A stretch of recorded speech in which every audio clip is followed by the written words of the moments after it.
Welcome everybody to the third race of the VGTR Season 10 of the Sprint series. We are back in qualifying, where we have just had our first couple of outlaps being done here. The 777 of Galamini also going to be doing their outlap, and I think the first person who's on an actual lap is, to my knowledge, somewhere a bit down the order of Anthony Camacho. No, they're just doing a normal lap. Anyway, we'll see when the first laps come in. I think Fabio Di Gennaro might be having their first lap. But nevertheless, this is the midpoint of the season, the Spa 90-minute race. I don't think Fabio Di Gennaro is on a flying lap.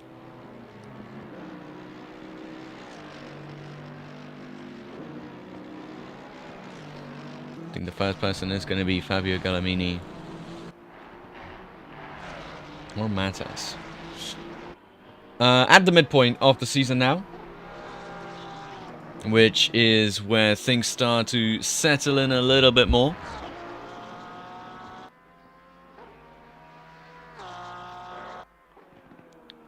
Hello, is this thing on?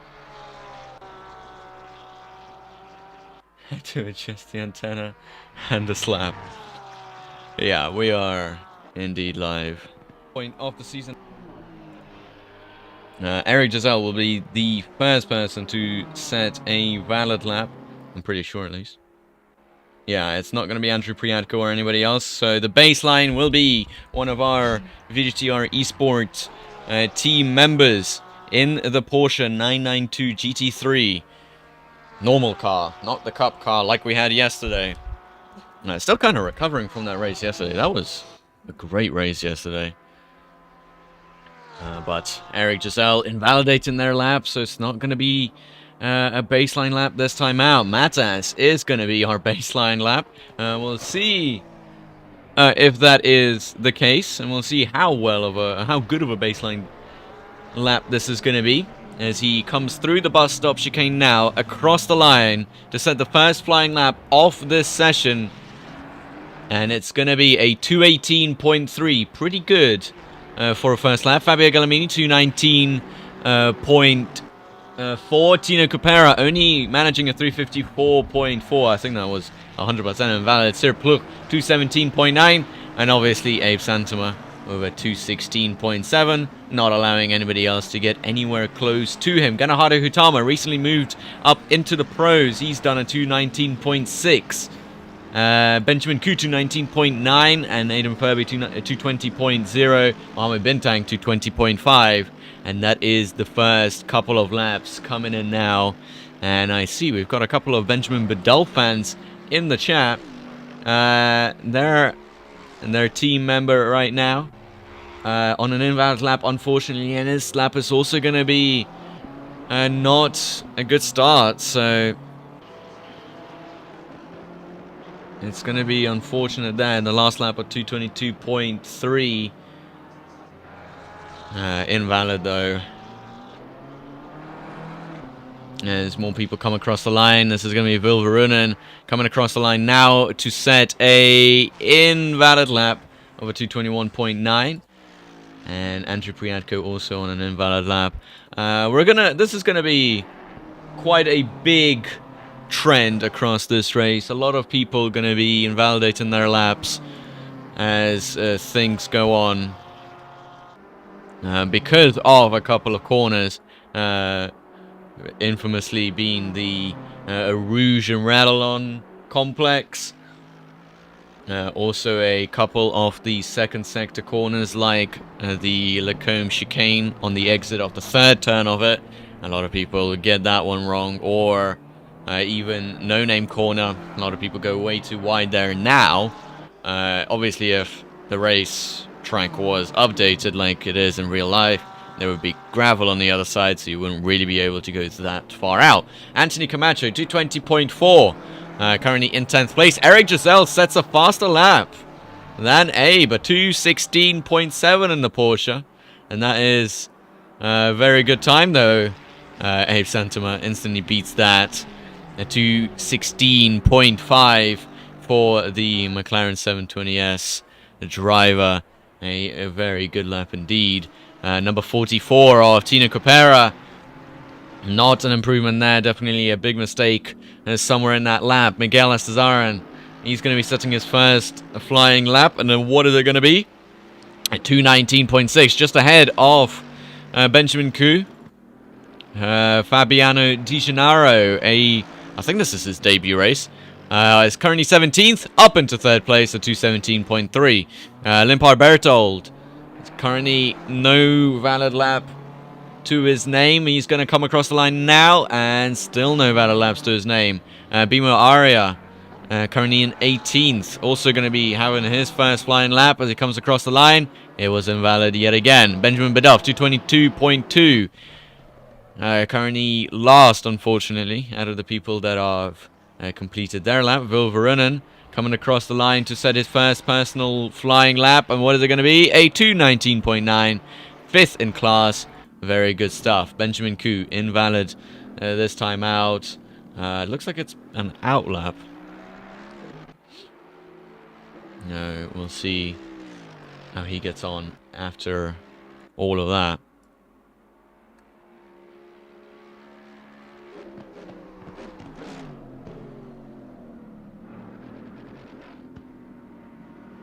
As Andrew Priadko comes across the line for the first time in this session.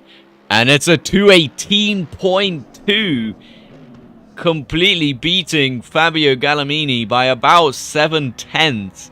Beaten Matas and Tino Copera and Ganahari Hutama. Eric Giselle, outlap for him. He's not going to have a... Oh no, that wasn't an outlap. It was just a big mistake somewhere there. And Ola Krogne, 2:19.0, still an outlap there. Matas coming across the line, he's 2/10 up, 2:18.1, still not in the 2:17s. Fabio Gallamini coming across the line, it was an improvement, 2:18.7, getting closer to Andrew Priadko. Who else is here? Ganahari Hutama, 2/10 up on his lap. It's going to be a 2:19.2, improvement there. Tino Copera, no improvement. At least a valid improvement. Mohamed Bintang coming across the line. It's an outlap for him. Abe Santama, also outlap for him. And Fabiano Di Gennaro, not going to be finishing his lap. Limpar Berthold going to be starting his first lap, or finishing his first lap, may I say. He's a second up on something. As he comes across the line now in his BMW M4. And up into 9th place with a 2:18.8. Good stuff by him. It looks like these Benjamin Bedolf and Bimo Aria are very close together there. Benjamin Bedolf up on his time. He's a whole 10th up. He was at least. And it's not an improvement, unfortunately, for him. As Vil Veruna now coming across the line too. He's 1.5 seconds up on his time, if I believe. As he comes across the line at 2:18.3. Very close to Andrew Priadko. And a very good lap by the Ferrari 296 driver. And he's still up on his time. Benjamin Koo coming across the line, 4/10 up, 2:19.5, ahead of Anthony Camacho for now. Aidan Furby, 4/10 up.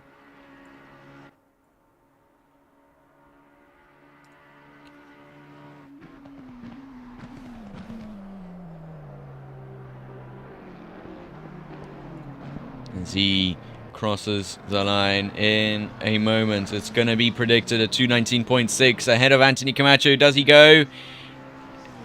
No, but it was an improvement. He just lost all of it in the bus stop. Chris Rice, invalid lap for him.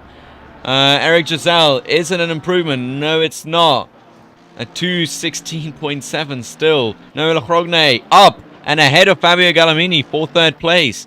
Andrew Priadko, no improvement there.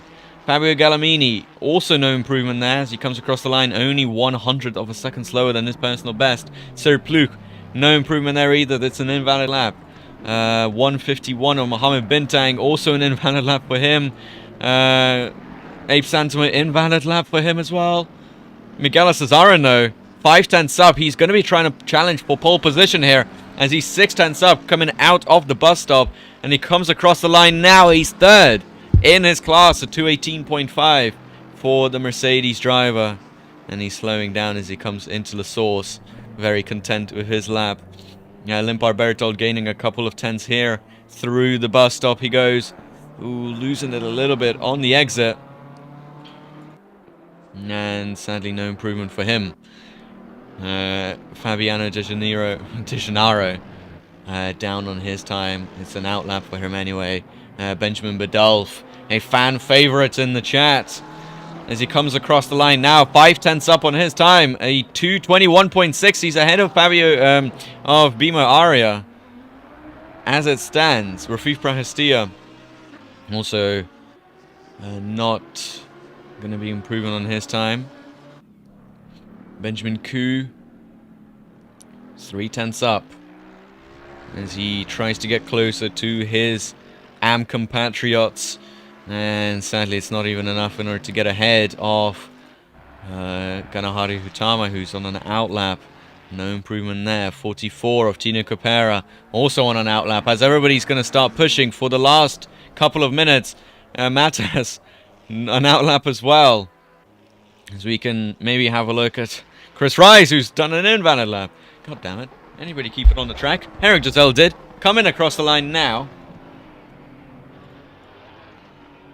And it's a purple sector. Through the final sector he goes. Nearly getting so close to Abe's time. He's set a personal purple in the middle sector, and he just kind of lost it all in the last sector. We can have a look at his potential best. Is there a potential best? 216.5. Abe's potential best still 216.4, so still a tenth ahead. But Abe, no purple sector in the middle sector for him. That goes to Eric Giselle. Good stuff by him. You can still continue to look on. Nola Frogne, outlap for him. Anybody behind him? Fabio De Gennaro is going on in a full flying lap. And maybe we can have a look. Yeah, there we go. Oh, Abe Santoma just able to beat out Eric in the final sector by under a tenth, and over 2/10 in the first sector. That McLaren having a top speed advantage for sure, as Fabio De Gennaro bailing out on that last lap. Nola Frogne on an outlap, like we said before. Aidan Furby also on an outlap. And Benjamin Badolf not on an outlap, but I think that was just a slow lap, an in lap, in order to start his not this first flying lap, but his next flying lap. Ganahari Utama, invalid. So we continue on to Anthony, who's also on an invalid lap. Matas, though, isn't. We can have a look on the helmet cam, how he does through the final sector here. It's just pretty much a straight, and the bus stop, we can see he brakes nice and on the mark. Lou missing out on the final corner there a little bit, going a bit wide. That definitely compromised his exit out of the bus stop, as he does improve, but it's not enough to get ahead of Fabio De Gennaro. Pretty big gap between him and Fabio De Gennaro. As we can go to Chris Rice now, who's on an invalid lap. Tino Capera is on an invalid lap as well. Vilvarunen 3/10 down on his lap. Sirt Pluk also 2 seconds down on his lap. Benjamin Mohammed Bintang 7/10 up. And this is going to be huge for him, as he will be able to get into the 219s in the Mercedes. Finding those extra tenths through the bus stop. As he comes to the line now, 7/10 up. It's up to 16. Benjamin Koo, invalid for him. Miguel Estezaren also an outlap. As Abe, well, he's not leaving any meat on the bone. As he is going for a 2:15.9 here. Coming towards the bus stop. And well, is there anything else that needs to be said? As he comes across the line, a 2:15.92. Destroying the competition, Fabiano De Gennaro. Also an improvement for him, 2:17.91. Noah Lafrogne, not an improvement for him. As Benjamin Vidal coming across the line now. Is it going to be an improvement? Everybody's going to be hoping that it is. It's not. Rafif Castilla, not an improvement for him. Ganahadu Hutama, 4/10 up on his time. Recently moved up into the pros after his success in Season 9 and success in this season as well. 6/10 up on a 2:19.2. It's going to be a 2:18.6. And ahead of Limpa Bertold he goes up into 11th place. Anthony Camacho, is it a flying lap? Yes, it is. The 2:19.4 for him. Matas up 6/10 on his time. It's going to be a 2:17.6 ahead of Sir Pleu up into the second row. Andrew Priatko letting Tino Capera through. He's on a flying lap.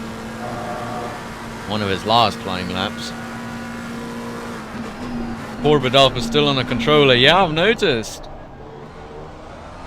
Very interesting choice. As Tino Capera comes across the line, 2/10 up. It's going to be enough to get him ahead of Will Verunen and Miguel Estezaren. And Andrew Priatko not going to be improving. Will Verunen was improving momentarily there. Still a 2:18.5, not improving, but close to it. Benjamin Couve, 6/10 down. Miguel Estezaren, 5/10 up on his 2:18.5. Is it going to be enough to get him ahead of Andrew Priatko? And will this be the first 2:17 that we see come out of a rookie driver or an AM driver as it comes across the line at 2:18.0? Super close to a 2:17. And it is provisional pole for him. As these are just some crazy times by AM drivers. You can distinguish the AM drivers from the pros as they have the red number plate next to them, whereas the pros have the white number plate next to them. So it's just to see the difference of the grid as it's starting to get a bit cloudier, and I wonder, might we have, as the race starts in about an hour, it is definitely gone colder, I feel, with the last couple of seconds to go off this session. Ganahari Hutama still 2/10 up, 3/10 up, as he finds some time through the bus stop, actually losing out on the exit, and that is going to be his final lap, and he's going to be hoping to keep that one up. Anthony Camacho 10th up on his time as well, not enough to get himself ahead of Benjamin Koo. Matas 2/10 up, trying to get himself ahead of Mavia Gitanaro, not gonna happen this time out. Rafif Brahestia, unfortunately for him, he's already finished his qualifying. 2:20.4 is the best that he could do. Tino Capera 2/10 up, coming towards the line. Andrew Priatko not improving, he's the person behind him. Nola Hrogne also not improving. He really wants to improve in order to, well, keep his championship lead. Tino Capera 3/10 up, 2/10 up, ahead of Andrew Priatko for now. Andrew Priatko finding 2/10 through the final sector and ahead of Tino Capera. And the final person who's going to be setting their lap is Nola Hrogne, so all eyes on him as we can go onto the helmet cam through the final sector and see how he does. No rain, not yet. Oh no. And Benjamin Bidolf hoping for no rain this time out. Obviously I'll be hoping for rain. There's still nothing going on. Nola Hrogne continuing on with his lap. I think what he can do here is just try and find those crucial 1 or 2 tenths through the final corner. Going a little bit wide there. Tight on entry. Good early application of the throttle, but I don't think it's enough, as it's not even an improvement. And that is all that he could do for now. But that is the grid for today's race. Last race it started to rain when we all finished. Exactly, and maybe this time it will start raining at the start and stop raining just at the end. Maybe it'll be reverse or something like that. I can be comfortably low 21s, high 22s in the race. Benjamin Badolf. Well, that will definitely come into play, as a lot of people might not be so sure in race pace or anything like that. But now just the long wait of seeing when the race forms back onto the grid.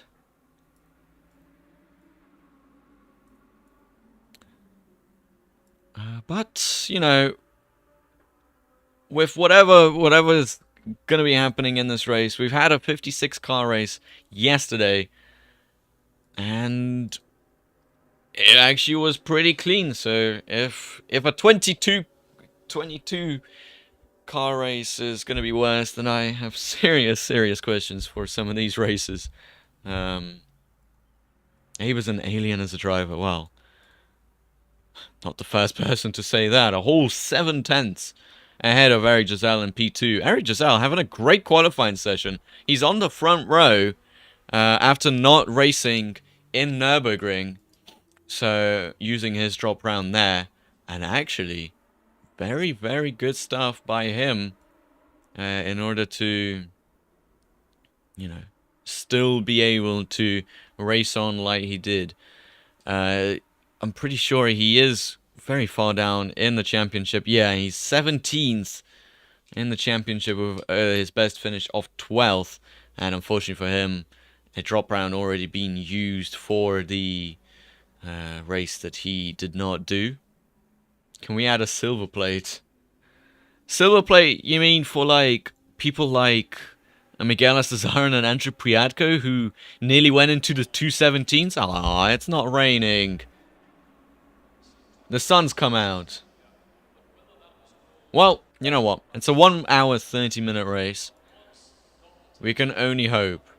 Mid-tier. Okay.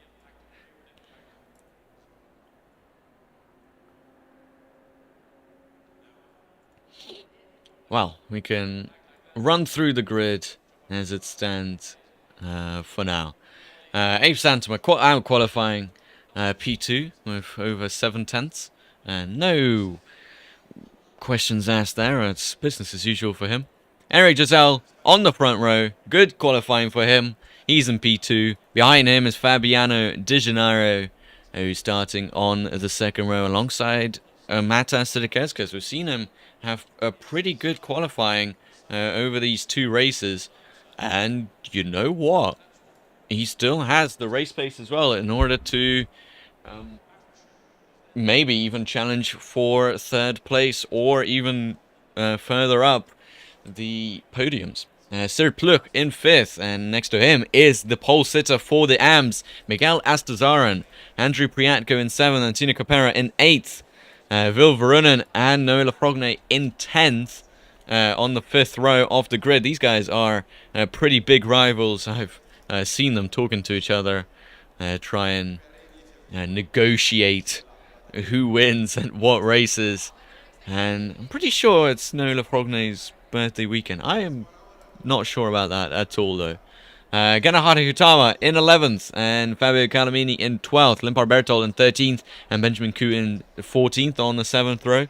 Anthony Camacho and Aidan Furby on the 8th row off the grid. Mohamed Bintang and Rafif Prachastia on the 9th. Benjamin Badalf for Noobs Are Us in 19th, and Bimo Ari in 20th on the 10th row of the grid. Chris Rise and Camille Taha, the final two Porsches, will be starting on the 11th row of this grid, and will be looking at all of the carnage that will be happening right ahead of them. Matas spins lap 3 at Eau Rouge is my prediction. Well, lap 3 is pretty generous. I think it's going to be lap 2. In practice, I lost it at Eau Rouge every 8th lap. Doesn't bode well for the 90-minute race. 8th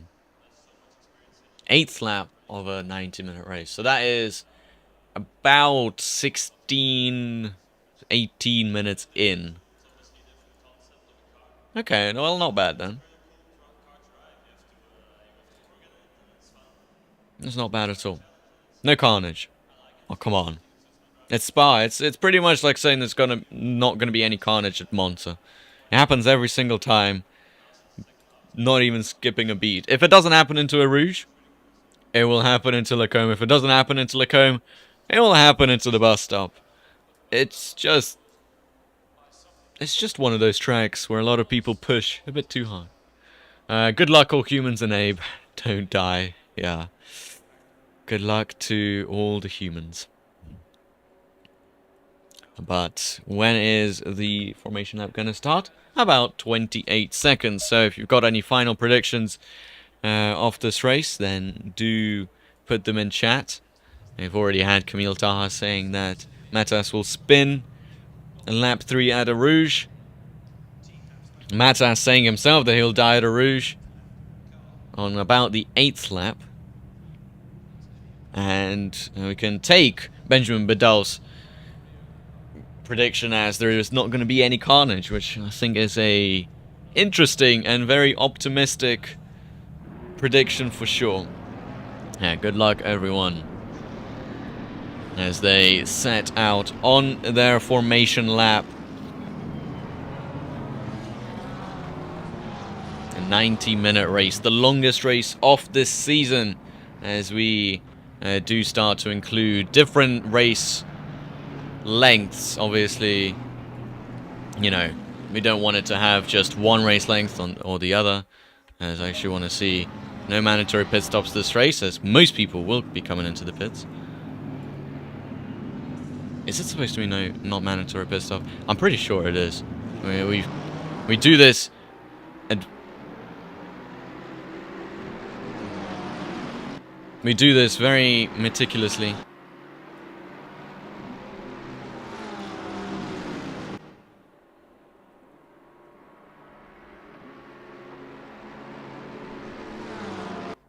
Yeah, with absolutely no skipping a beat.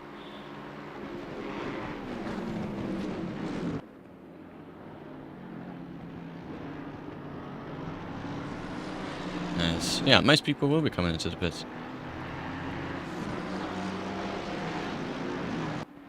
As what? The race has already started? What?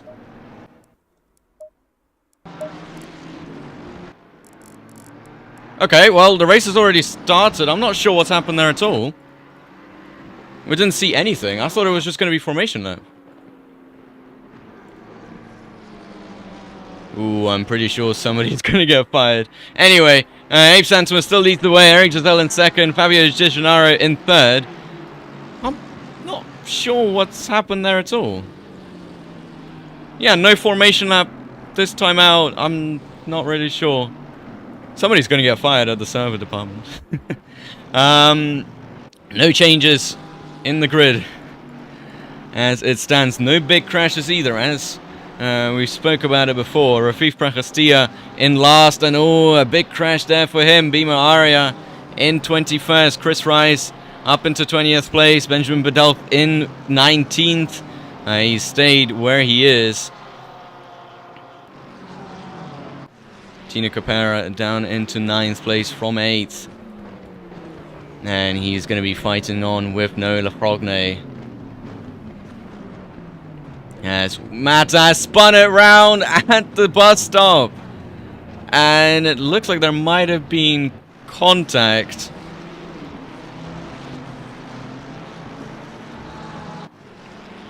As he's now down into 15th place. A bad start from him.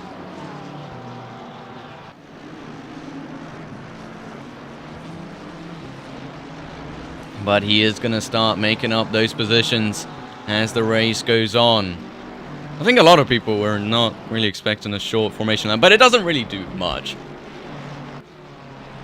Short or long.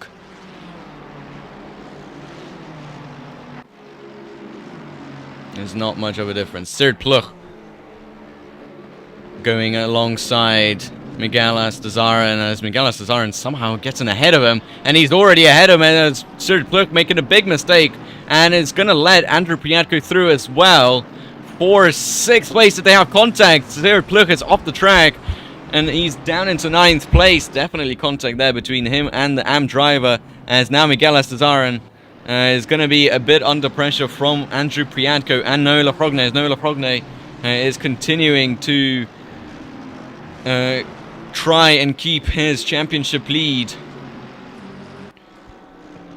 I just want to see if anybody else noticed that there was just a short formation though. Apparently nobody, so it might have been planned. Who knows?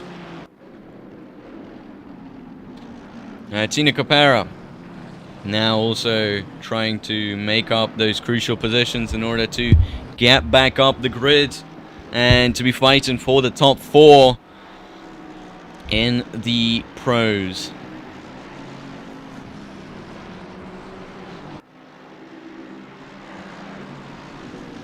As he's going to be challenging Noah Lafrogne. Noah Lafrogne might not want to give up this position too easily, as he's trying to catch up to Andrew Priatko in his split.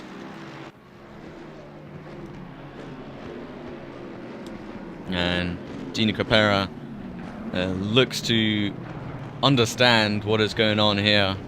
And a little bit of a half move going on there, as he's got Vilvarunen now pretty much tailgating right behind him, trying to make a move into La Source. And Tino Capera not letting that one slide too easily. Noah Lafrogne will be given some breathing room and some time to think on how he can catch up to Andrew Priatko, as Miguel Astazaren continuing to just fly away with the lead.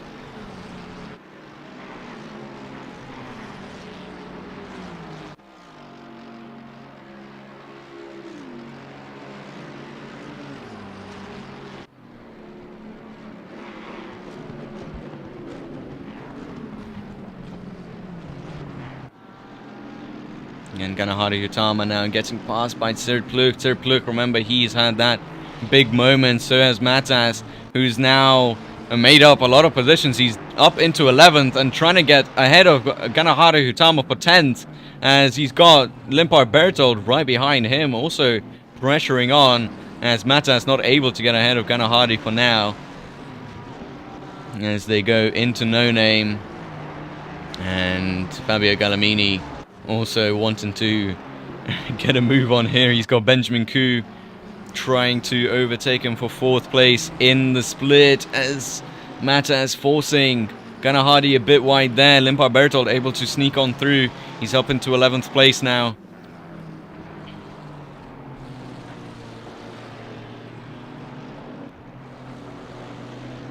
As I think Aidan Furby given a drive-through penalty.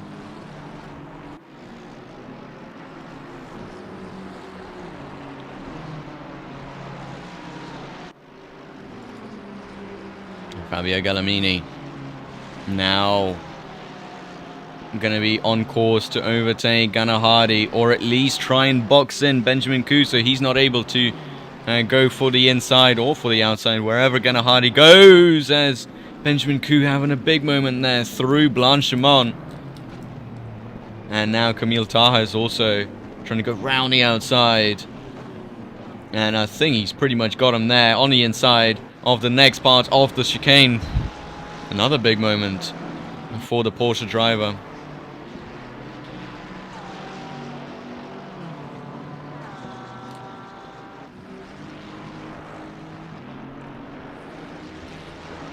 There's, oh, Camille making contact with Mohamed Bintang. Limpar Bertold and Anthony Camacho, I completely missed that out, having a big collision, as now Matas is back down into 15th, with Mohamed Bintang, Camille Taha, Limpar Bertold and Anthony Camacho all dropping those positions.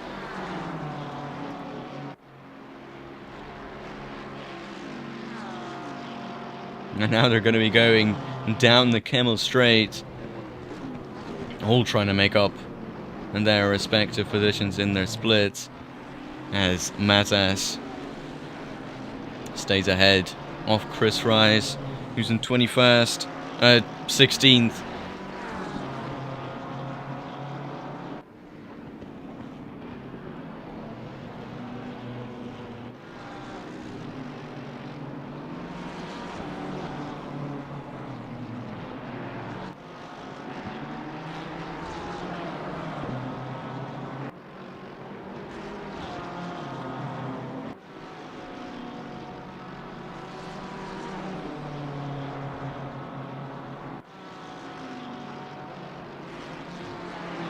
Limpar Berthold now only has one goal in mind, is to overtake Chris Rise in order to get back behind Matas Sidikeskas for the split positions, or for his class positions, as he does not want to hang around too much behind the quote-unquote slower drivers. No, a lot of them are very quick, as so is Miguel Cesarin is showing. Running a comfortable 2:19.5 in the race. As Limpar Berthold now ahead of Chris Rise, and Anthony Camacho wanting to take advantage of that, though I don't think he will, as Chris Rise did go pretty wide into that corner.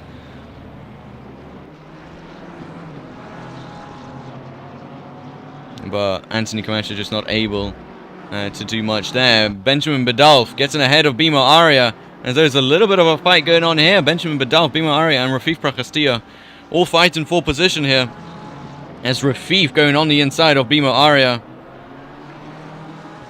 Actually on the inside of all of them. And he's up into 19th. Fabio Gallamini. Oh no. Definitely a big moment into the Rouge Randalon complex, as yeah, his car is absolutely toast.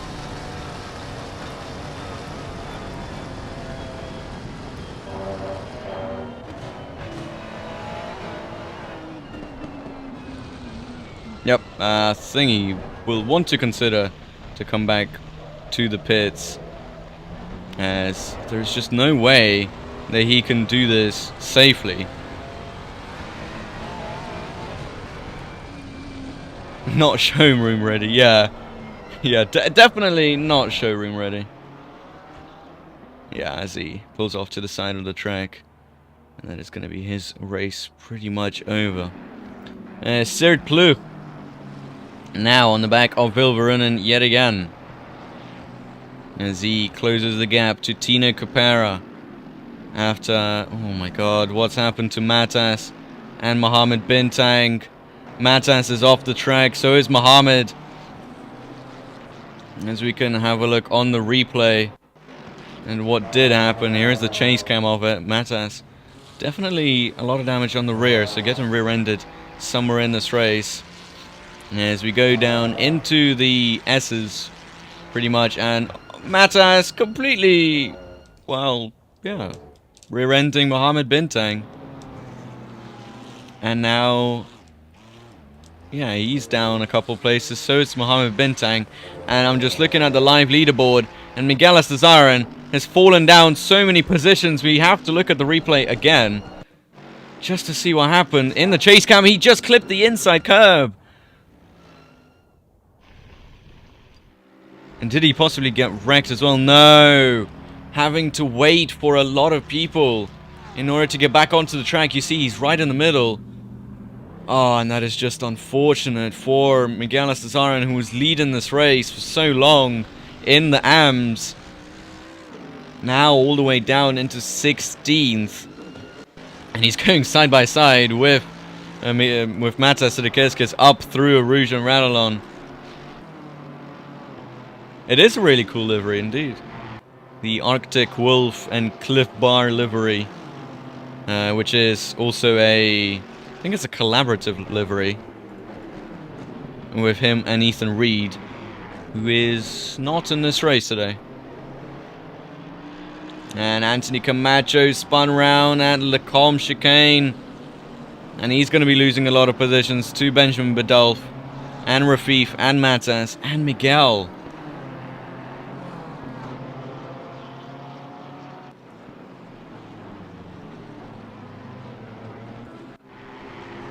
Noah Lafrogne. Now behind Tino Capera as Andrew Priatko retakes the lead of the AMS. And Noah Lafrogne now in a battle with his championship rival, Vil Verunen. These guys, as we remember from Bathurst, have had an insane battle on the penultimate lap, which was going to span into the last lap until Vil Verunen sadly making that mistake. What's happened to Abe? Okay, he was just going slow. As Vil Verunen back to this battle. As I was saying, Vil Verunen was catching and catching in the Bathurst race. And unfortunately for him, was never able to retake the lead. But this time he can have his revenge story, his comeback arc. As he tries to get at least second place and maybe challenge Andrew Priatko for first. And keep this championship battle alive, at least in the AMS.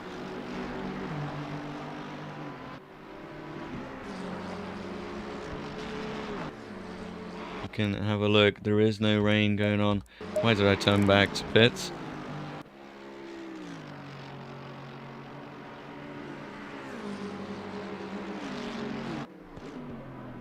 It's Vil Verunen now side by side with Noah Lafrogne, and he's actually ahead before they head into the Lecombe chicane.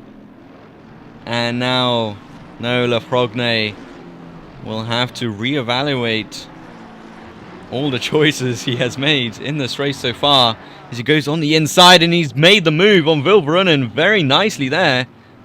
There's actually Vil Verunen keeping it on the inside, which is going to be in the outside for No Name, and he's pulled out off that move. As Vil Verunen continuing to pressure on, as they've got Sir Pluk watching on this battle with Camille Taha catching quick. So Sir Pluk might have to make a move here. Is he going to train and discover dormant powers? Yeah, you know what? I think he did, because that was very, very nice.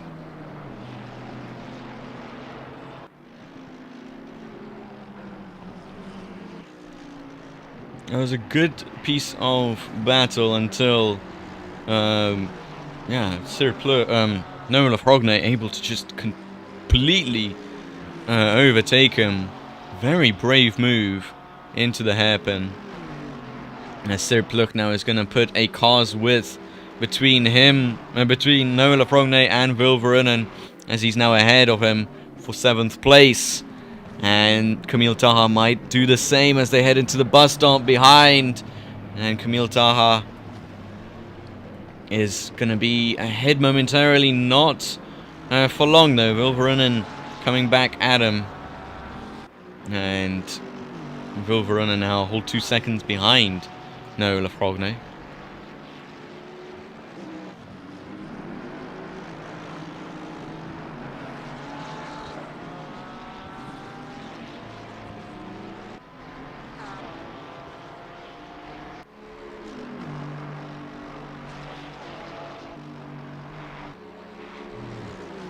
Sir Pluk now wanting to do the same to Noah Lafrogne as he did to Vil Verunen. Though Vil Verunen now lost a lot of his pace as he's having to defend from Camille Taha. Sir Pluk now trying to get ahead of Noah Lafrogne. Noah Lafrogne continuing this battle, even though this will probably slow him down. And as if he's listened to me, he's let him go into the final part. And Noah Lafrogne obviously not wanting to slow down on purpose. But not going to try and overtake Sir Pluk either, unless he's super slow, which he's not.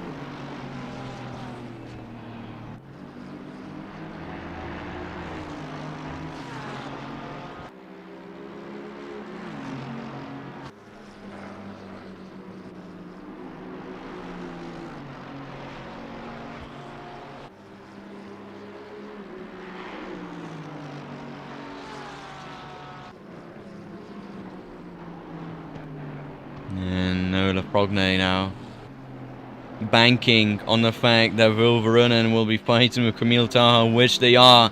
And they've even had contact in the back. Camille Taha now on the inside. And ahead of Vilverunen momentarily again. Vilverunen slowing down his race as he continues to fight on Camille Taha. Not giving him that much room as they head now into Blanchimont.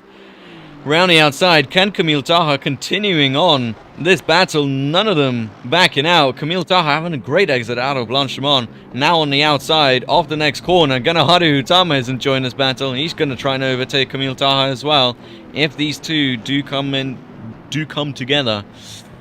But Camille Taha still behind Vilverunen, who's now the whole 3 seconds behind Nola Progne, completely hurting his race.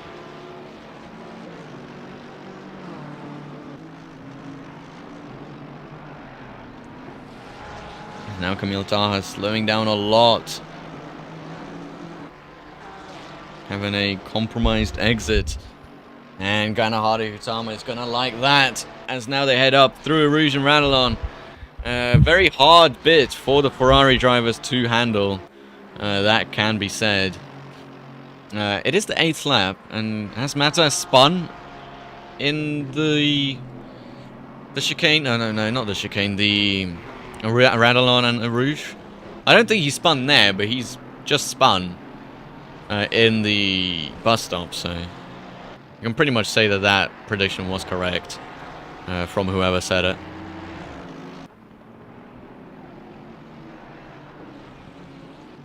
Yeah, well, we do have our first retiree, and that is Fabio Gallimini, after he had his crash on a Rouge and Radalon. He has decided to quit out of this race, and that leaves us with 21 for the 1 hour and 10 minutes that are remaining. No pit stop today, no formation lap today. I hope that was all planned. Camille Taha still trying to just get ahead of Vilverunen, and this time it's might not happen, as Camille Taha having to cut in front of Vilverunen in order to keep the position. And now he's finally up into 8th place after having to slow each other down by about 4 seconds. And Vilverunen now far behind Nola Progne compared to what he wanted to be. That's the correct way to say it. Tina Capera just trying to not finish behind an AM driver. I wish that AM driver, Andrew Priatko,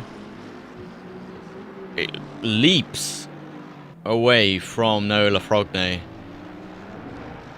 But we've never really seen this pace from Andrew Priatko before, so it could just be a track that he likes a lot, that he trains a lot. Like, for example, if you put me on Paul Ricard or Snetterton, you might count me as an AM. But you put me on Monza or this track of Spa, then I'll be pro. It's always hard to see what overall split you might be. So we just have to go off by average lap times, which those average lap times are not always the best way to tell if somebody's in the right split or not.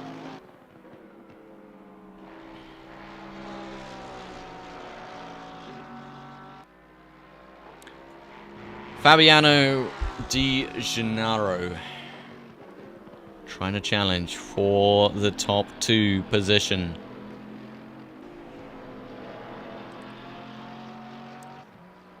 Eric Giselle, I have to say, is doing a great job so far in keeping on the front, the runner-up spot, in 2nd place, having a good race pace as well, 2:18.2 average race pace here. Flying along. And this just further proves that iRacing makes you quicker on every other sim as well. It just does.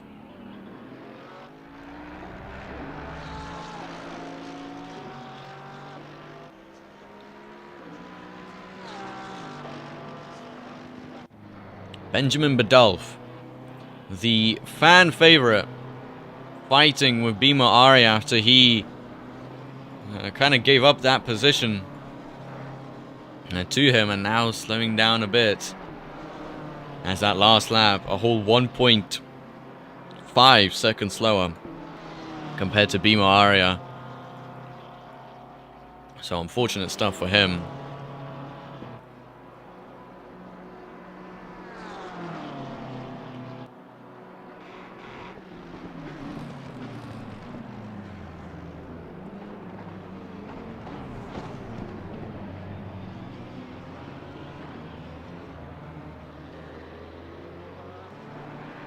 But now, some more battles are brewing up here. Tina Capera trying to get past Andrew Priadko into the Lacombe chicane. Very, very tight. Coming in. Andrew Priadko making his own mistake.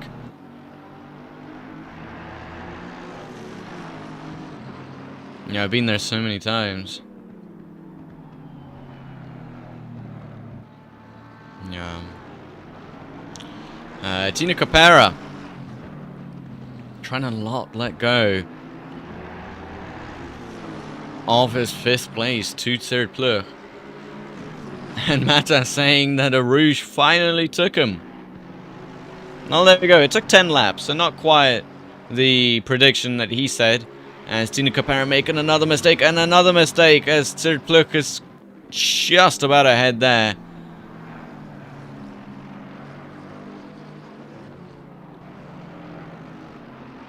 With, I feel like I saw... No, that is Camille Taha and Noah Lafrogne closing in on Tina Capera and third place. As Fabiano Di Gennaro now around the outside trying to get a move on Eric Giselle. Also had 10 seconds of rear damage, which felt like it knocked my rear wing off. Oof. Yeah, not great at all.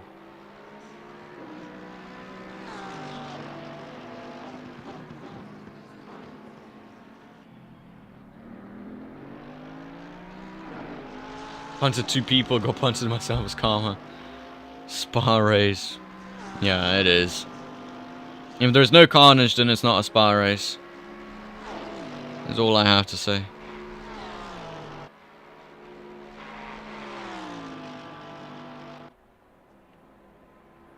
And here comes Fabio Di Gennaro, still continuing on to fight for 2nd place.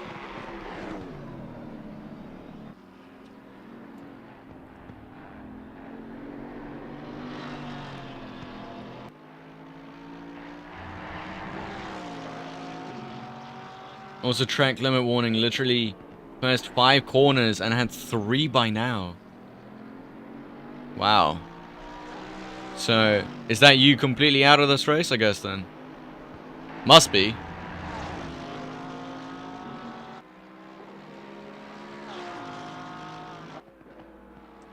There's Sir Pluch now ahead of Andrew Priatko. Not wanting to finish behind an AM driver, that's for sure. 3 minutes of damage after a Rouge. Nice. Amazing. Andrew Priatko, yellow flag after Tina Capera getting ahead. Now Camille Taha also will be getting ahead of Andrew Priatko, and that puts Andrew Priatko right in front of Noah Lafrogne. So now all Noah Lafrogne has to do is just step up his pace in order to continue his winning streak. Now, this winning streak is unlike any other winning streak we've had of, like, let's say, Abe Santama or, who was one of the champions? Oh, Regis Corshell or Ayrton Stefano, where they just win day in, day out, about a lap ahead of everybody. You know, boring stuff. But here, Noah Lafrogne, very, very much deserving all the wins he's had so far. Like, last race, having to work up through the field a lot. You know, Nürburgring, not an easy track to overtake on. And he's still, nevertheless, having a good race. On Bathurst, no, Lafrogne having to defend from Vilverunen for quite some time, and now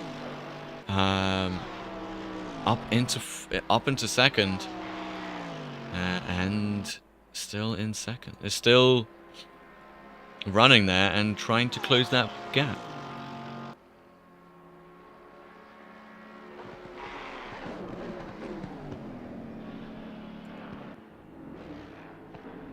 What is that?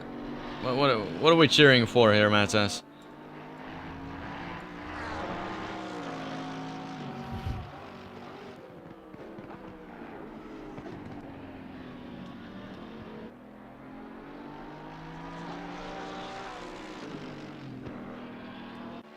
Well, the person that we could be cheering for is Miguel Cesarin, who's trying to get past Chris Rise.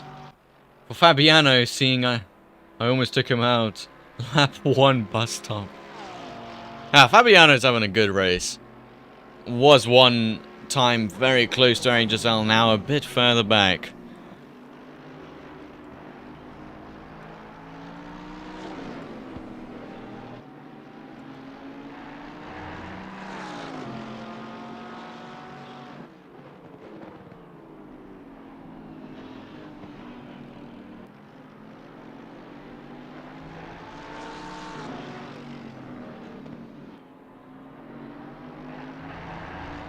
Miguel Cesarin still closing the gap, as we saw Miguel Cesarin going wide there through Pouon and going off the track as well. These sort of mistakes are not going to help him out one bit, but we saw him leading the AM race, as there we go, Matas out of the race now fully.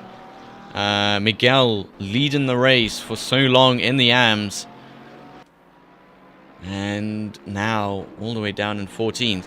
Why is Abe going slow? No, he's not. That's just my thing.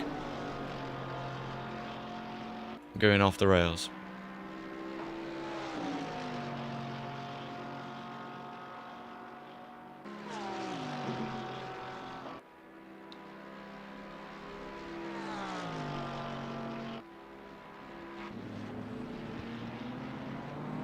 As Andrew Priadko into the pits. And is it a drive-through possibly? No, it's not. Miguel Cesarin now getting ahead of Chris Rise. There we go.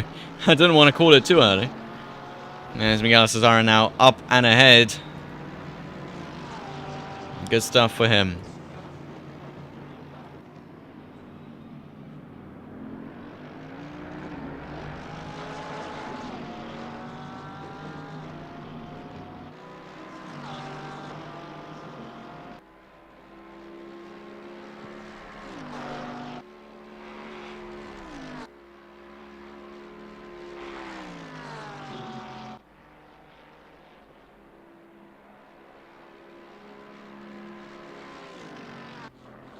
And actually a bunch of people coming into the pits. Ganahadu Hutama, Rafi Prachastia coming into the pits. I wonder if... Okay, I was going to say if pit window is open. There's no mandatory pit stop anyway. I think a lot of people fueled for 30 minutes and now are coming into the pits for the final stint of their race. Or maybe they're just getting drive-thrus. No, they're not. But that does give Miguel Cesarin a chance to move up the field.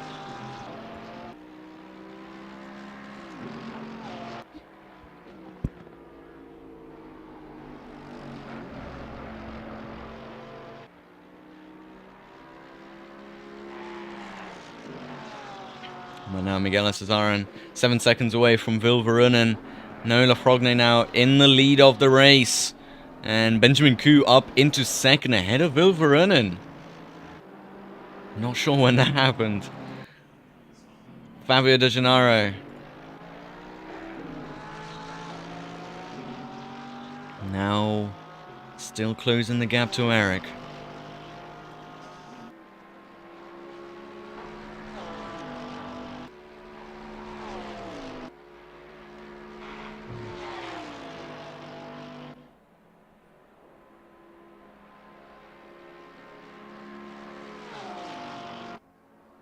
And Fabiano De Gennaro now close the gap.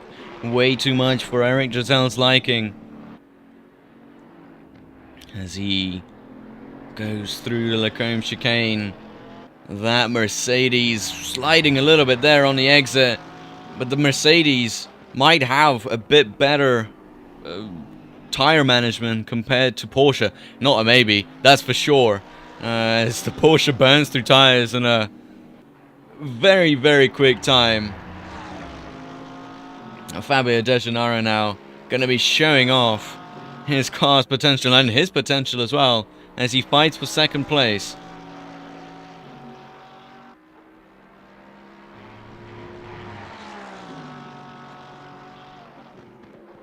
Three-tenths away. We can have a look on the inside. I think somebody retired from the race. I'm not sure who that was. I'm gonna try and find the moment when they do. Pretty sure it was Andrew Priatko who retired from the race. Yeah, Andrew Priatko leaving. So I'm not sure if it was then the pit stop that he wanted to do, or if it was just an accident that he had, because Ganahari Hutama and Rafif Prakastia both repairing. They had 97-second pit stop and 176-second pit stop for Ganahari Hutama, who's now a whole lap or two down on the leaders. Yeah, poor Porsche completely barbecues his tires. 100%.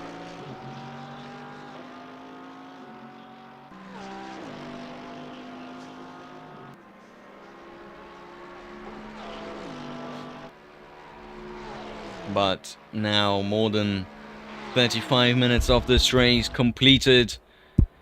Most people will be thinking about whether they do change tires or not, when they refuel, where they refuel, how much they refuel. As the track is starting to get a little bit colder, with the wind starting to pick up. No more clouds lurking around, no rain either. As I think we're just going to have to put in rain. We're going to have to put in rain for like Valencia or Zandvoort. Zandvoort at 100% rain, I think we need to do. Because otherwise, it wouldn't be a Dutch Grand Prix. It's like having a Grand Prix in England and not putting rain either in. Fabio De Gennaro still closing the gap. As Miguel Cesar and Vilvarunen colliding, as Chris Rise now also involved in that. And they're having a nice little three-way battle. I'm just not really sure where to look. I think I should look at these guys, because they're all going about 3 wide into the corner. Vilvarunen, a ton of damage on his car. Wonder if I can pick up what happened. This is a minute away. I feel like I'm going to lose pretty much all of the... I'm going to miss all of the battles. It's Vilvarunen going wide out of La Source. Miguel Cesarin behind. Chris Rise as well. This is replay. And it's not going to capture it. Amazing. Oh, Miguel Cesarin just about clipping Vilvarunen, but didn't really cause that much of a collision. So I'm not sure what happened. I'm not sure what caused Vilvarunen to have such a huge amount of damage on his car. I'm pretty sure he's driving with not... Yeah, that car is not fit for driving.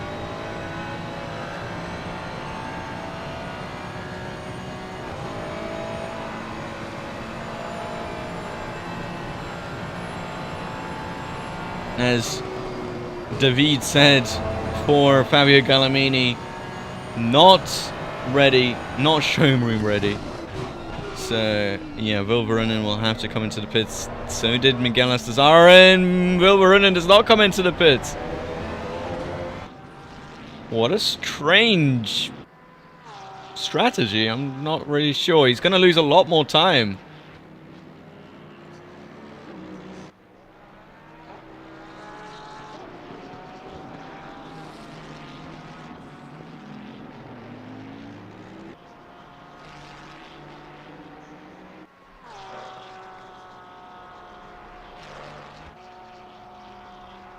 Okay, well. Anyway. Any more drive-thrus? No. Good. Galatasaray coming into the pits. It's a very long pit. The longest pit in the game. Which takes about 77 seconds just to drive through it.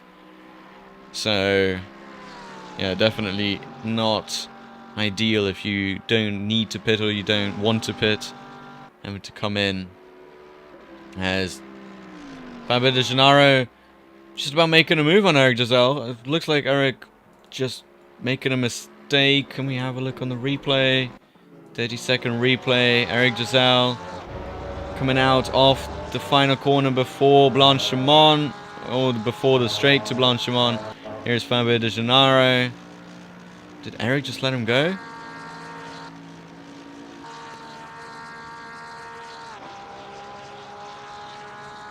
I think he did just let him go. Either his paddles stopped working, or he just let him go. Which would be really weird, because he's fighting for second place. Whatever. I mean, everybody has their own way of racing, I guess.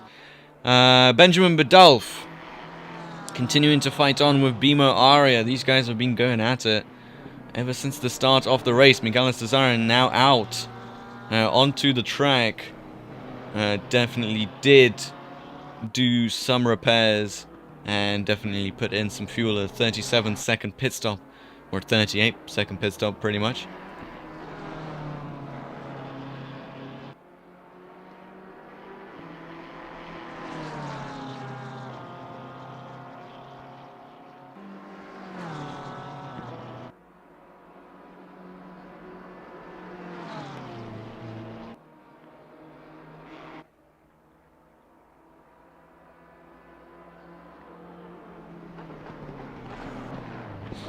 There's Vilvaruna now finally coming into the pits as well for his damage that he has on his car. A humongous amount of damage on his car. I'm not sure how he's kept it out of the wall. He's definitely lost a lot of positions due to not coming into the pits earlier. And Camille Taha now with great pace in the Porsche. 218.6 last lap. That is 0.8 quicker than Tino Capera as he's trying to make a move into the S's. It's not going to happen there.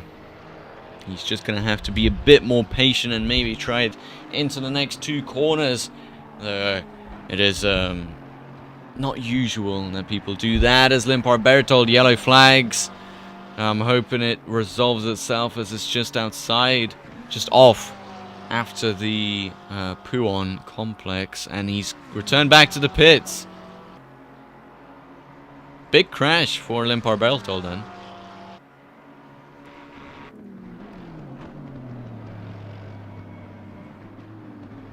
As Camille Taha just lost contact to the world, I think. Yeah, there we go. Camille Taha no longer in this race, as he flies off into the sunset, and that is yet another race disconnect. This time not by his fault.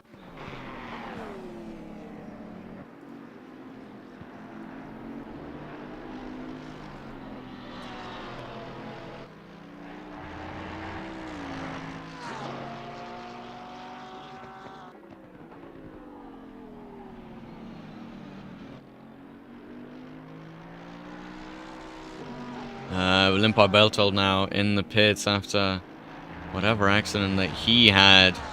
Vilvarunen also just about coming out the pits now. 64.6 second pit stop.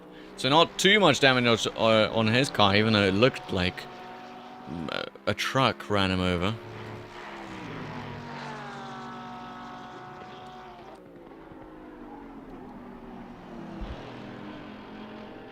But he's back out there, just behind Miguel Estezaren.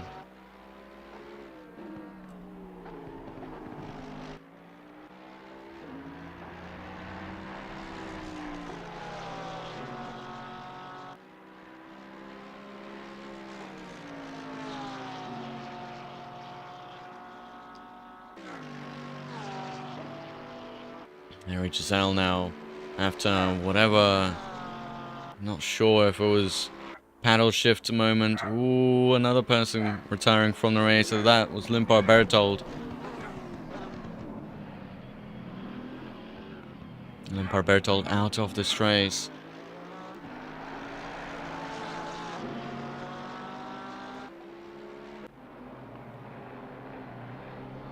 Benjamin Badalf continuing the battle with Bimo Aria.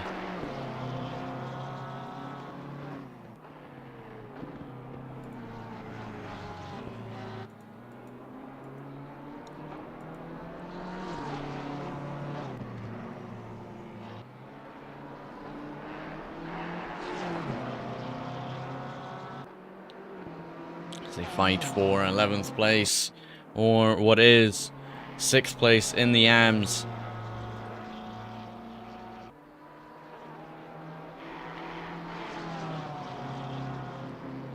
Benjamin Kuhnau coming into the pits. Just checking the weather, really. It's not getting too different.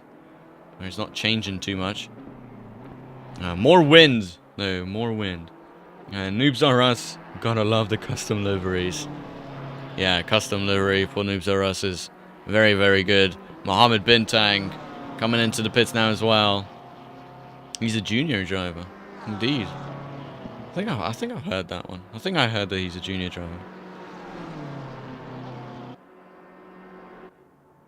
But good stuff so far as Benjamin Badal does not know where he wants to go as he goes to the inside of the bus stop.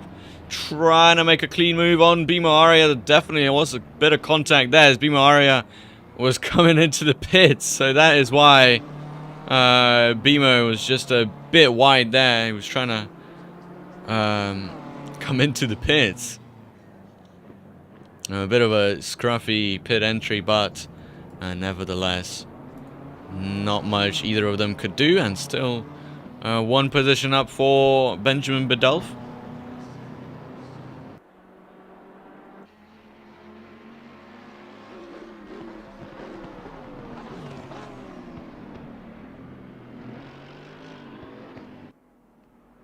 It's Eric Giselle now coming into the pits. Fabiana De Gennaro also coming into the pits. As this is going to be really close. It is going to be a matter of tenths between these guys.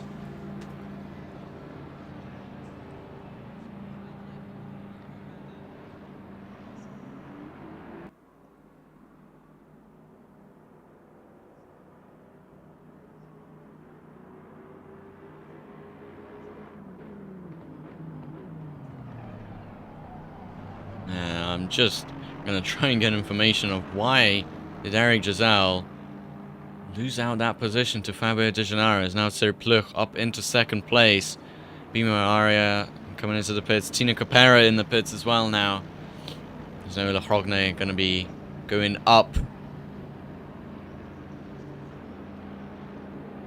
into 3rd overall. Actually, we do have an overall championship now as well. It is a new feature by SimGrid, and currently, obviously, well, we've got Abe leading the overall championship, but the leading AM of Noah Hrogne up in 6th in the overall championship.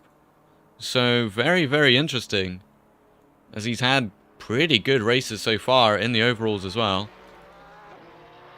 But now we just wait and see how long these pit stops are going to take for both Eric Giselle and Fabiano De Gennaro, as Bimo Aria and Vilvarunen just about coming out of the pits. Actually, did they have contact? because Vilvarunen did not come out of the pits recently. Here comes Fabiano Di Gennaro. Eric Giselle just out behind.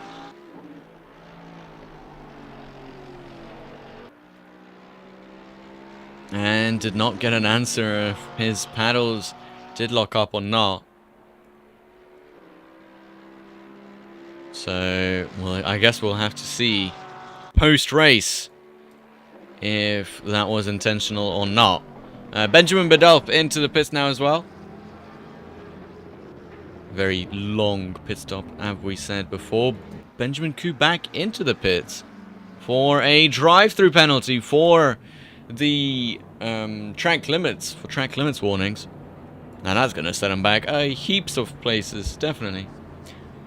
Kind of sad. My Wi-Fi died. Oh, well, there we go. Confirmation from Camille Taha. His Wi-Fi indeed cutting out.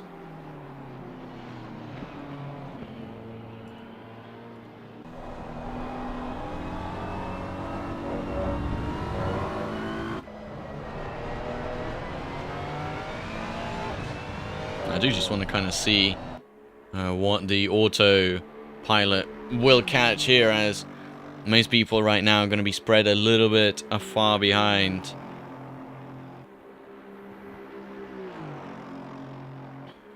And it kind of takes different parameters into its calculations, like the proximity of drivers to each other, the packing order, so like how close they are within, I guess, 3 cars or something like that. The position of them, so Sirpluk and Ape Santoma would be favored in that case.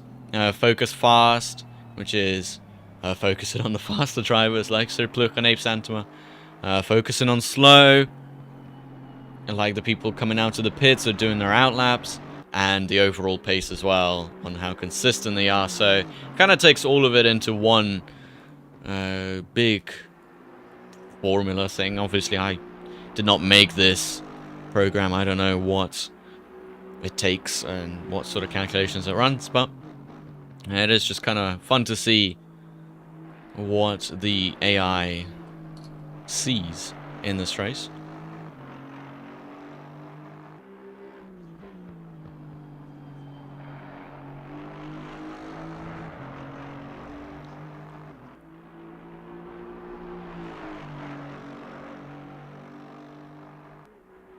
As it's pretty much just focused on Sirpluk for now. He's running a good pace of 219.0. Nothing alien-like, like Abe Santoma, who's doing 217.8 even now, as we head into the already actually in the middle part of the race, as Sirpluk coming into the pits now for his first and only pit stop. It's going to be a long one. It's going to be a long one for sure, as sometimes we do use these pit boxes over here on the right or on the left of the screen, but this time we don't, since we don't have what is it, like you need more than 60 drivers, more than 50 drivers in order to do that.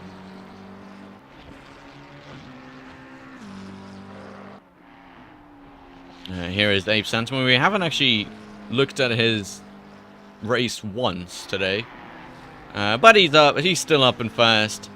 He's still up there. You know, nothing's really changed. 217.8 last lap pace. Absolutely wonderful. As a couple people who will need to, well, not need to, but will have to come into the pits.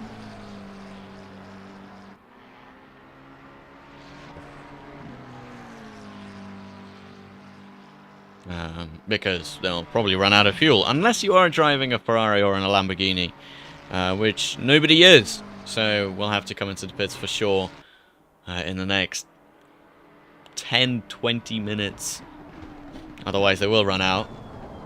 Here's Benjamin Badolf fighting with Benjamin Koo. I think Benjamin Koo just about got past him now, so that is why it focused on him.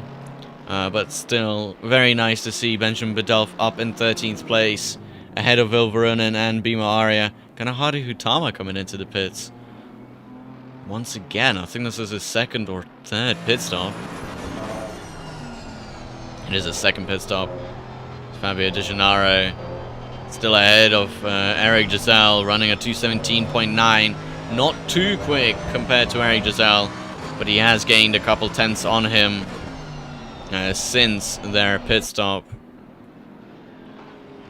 I think he's gained about 2 tenths since the last pit stop, so there is Eric Giselle, just trying to climb back up to second place, or what will be second place. Oh, it is second place.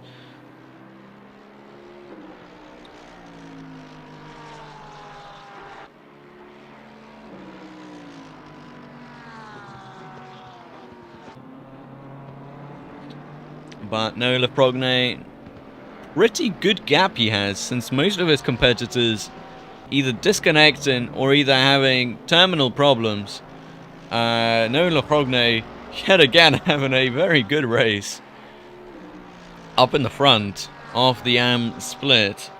Miguel Estezaran having that collision with somebody. There's Benjamin Koo coming into the pits again. Is it drive-through? It is a second drive-through of the race for Benjamin Koo. Can he not keep it on the track?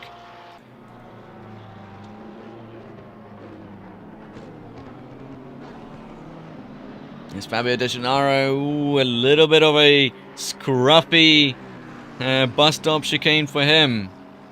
Just going a little bit wide. And Eric Giselle able to continue to chip away at him. As Abe Santama now trying to lap Sir Pluk. As Abe, does he come into the pits now? No, he does not. He's just going to be chilling out there. And we can go back to Eric Giselle, who is having a bit of a better race now. That last lap, a whole 6 tenths quicker than Fabio Di Gennaro. Aiden Furby coming into the pits for fuel and tires, since Aiden Furby came into the pits only for his drive-through. Therefore, not going to have enough fuel to finish this race, I don't think. Eric Giselle still going at it.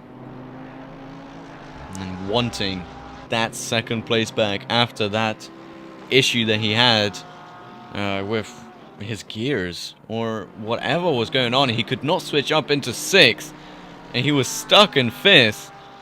And yeah, now it is the redemption arc, the recovery drive to get back up into 2nd place. That's my race done, says Ben Koo. Yeah, it's 2 drive-throughs in the space of like 30 minutes, 20 minutes. Definitely not ideal.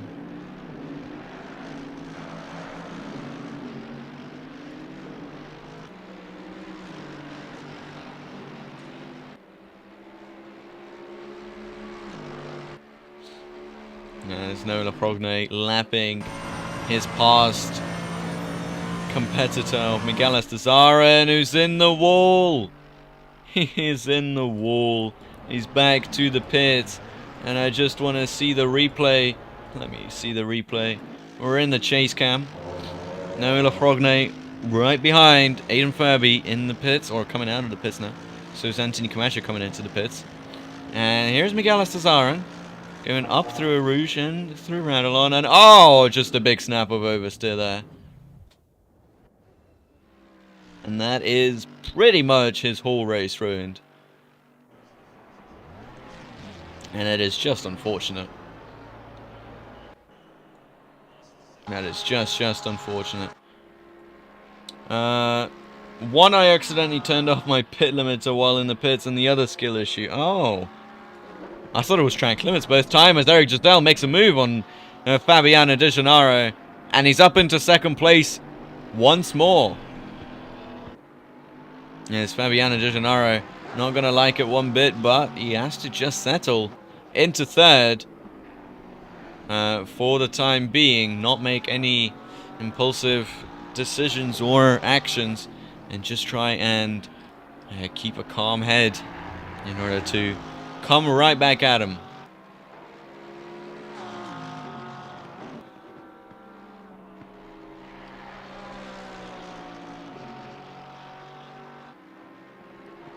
I do wonder when the top 3 overall are going to come into the pits. Because the rest have. And it's just the top 3 who are chilling out. Not really caring.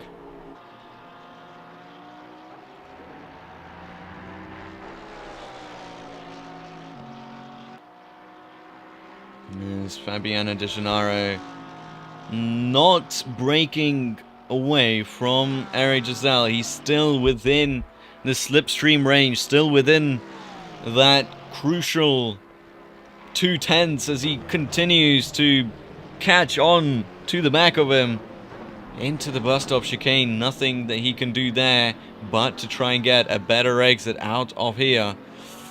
And is it much better? Chris Rice coming into the pits now. That only leaves the top 2 to come in. Now of Noah Lachrogne and Abe Santama. And Fabio De Gennaro not having the greatest of exits at all there, as he breaks a bit far from Eric Giselle. And he's not going to be able to do much there, as Abe Santama not coming into the pits. And Noah Lachrogne way too far back in order to for us to predict whether he's coming into the pits or not. Go Badulf, yeah, he's up into 12th place. He's still within closing range of Aidan Furby. Depends on the pace of Aidan Furby, obviously, as his last lap was an out lap. But a race with pretty much no mistakes for him.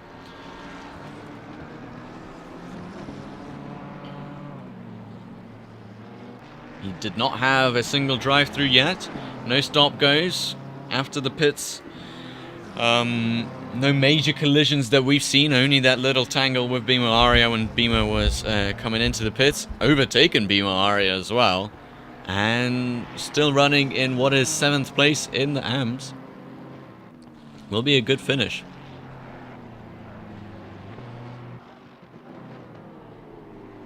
As I think I saw somebody disconnect. That must have been Miguel Astazaren.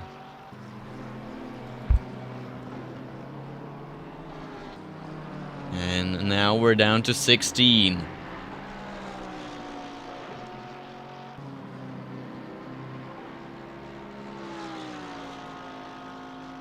There's Fabiano De Gennaro trying to overtake in the same spot that he overtook Eric Giselle last time.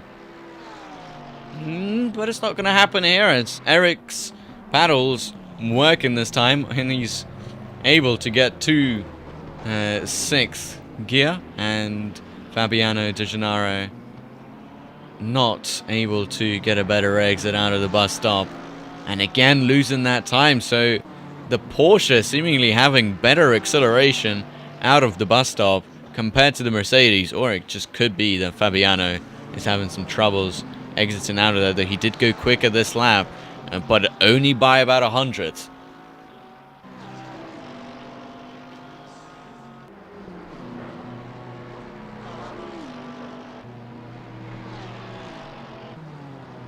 Miguel Astazaren retiring from this race after having 4.5 minutes of damage on his Mercedes after that crash that we witnessed of him up in Rouge and Radillon. Just losing the rear end of the car and slapping into the inside wall and spinning out. Definitely not an ideal way to end the race.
Fabiano. Still, this time though, quicker through the final chicane. 2/10 quicker that last lap. And trying his absolute best.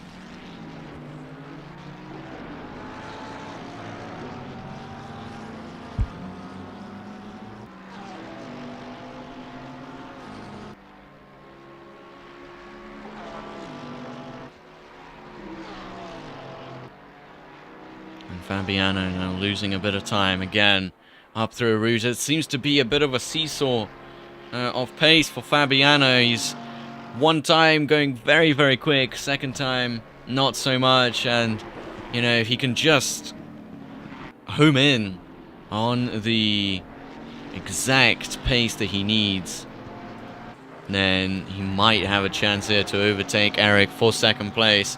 No, Lafrogne and Abe still not coming into the pit, so pretty sure they're running some sort of fuel-saving maps or something along that time. Independence Day for Mexico gave me all the bad luck, says Miguel Cesarin. And yeah, unfortunate stuff for him. But, you know, it is a 1.5 hour race. It is the longest one of the season. By now it would have been finished. So, definitely has a different set of challenges to it. As Fabiano De Gennaro, yet again, getting closer through the final stages of the lap. Only 3/10 away now, coming towards the Blanchimont corner. As they've got Vilvarunen right in front of them, who is in a bit of a hard place in order to try and let them go. But hopefully he will just let them go into the bus stop. Eric Giselle is not going to like this one bit. He's forced to go round the outside, but not impeding them too much. As Eric Giselle is still able to keep second place. And Fabiano De Gennaro yet again having those problems out of the bus stop. Fabiano, did he gain time? Just about losing 300ths of a second to Eric that last lap.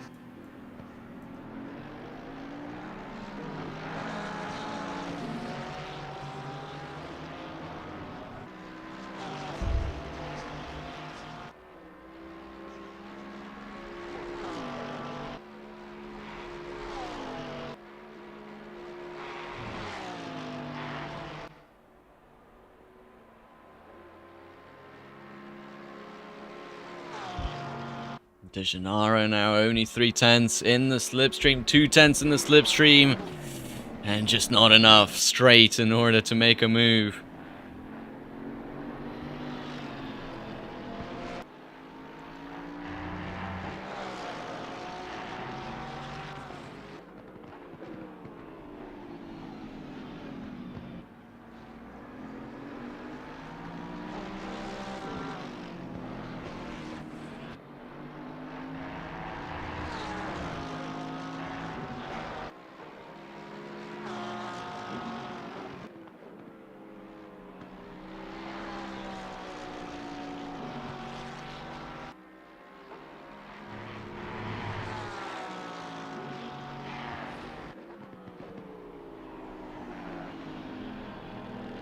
Dino Capera in the wall.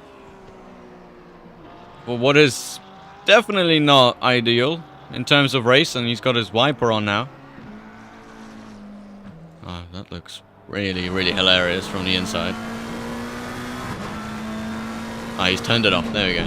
No, Lafrogne finally coming into the pits. It's Fabiano De Gennaro.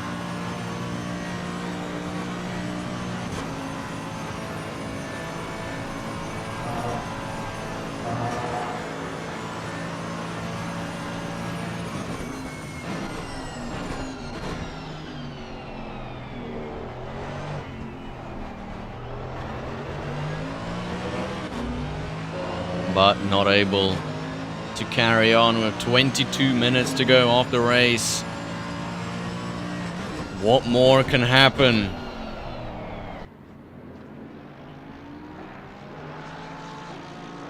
As the fight for second continues to unravel.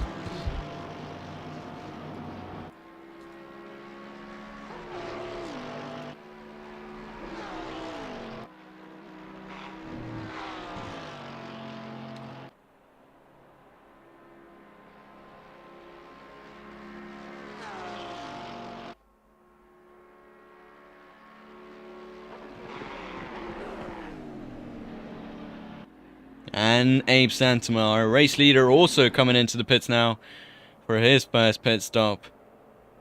Finally coming into the pit stop.